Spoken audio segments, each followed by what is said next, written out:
सध्या सोशल मीडियावर एक गोष्ट खूप व्हायरल होत आहे. लाईफ ऑफ पूजा हे अकाउंट. एक साधी गरीब कुटुंबातील पूजा घरातली कामं करता करता इंग्रजीतून पुस्तकं वाचते, आपले विचार इंग्रजीतनं मांडते आणि ते समजवूनही सांगते. आणि लोक म्हणतात हे तिच्याकडनं कुणीतरी करून घेतंय. हा चमत्कार आहे.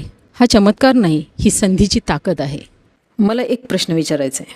आपण देवाला प्रसाद चढवतो, पोथी पारायण करतो आणि म्हणतो चमत्कार होईल, तेव्हा विश्वास ठेवतो ना. पण एखाद्या स्त्रीला संधी मिळाली, कोणीतरी तिचं मार्गदर्शन केलं, ती स्वतः मेहनत घेऊन पुढं आली, तर तो चमत्कार का वाटतो?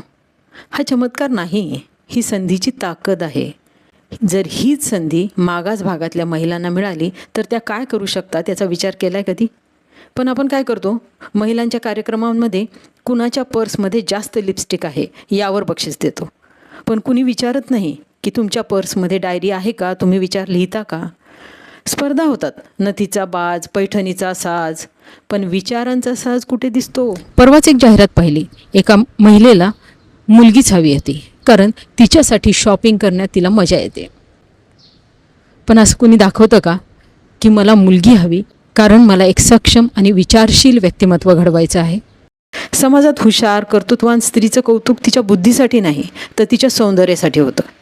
आणि नकळत बुद्धीपेक्षा सौंदर्याचं महत्त्व बिंबवलं जातं. हेच तर आहे वैचारिकता संपवणं.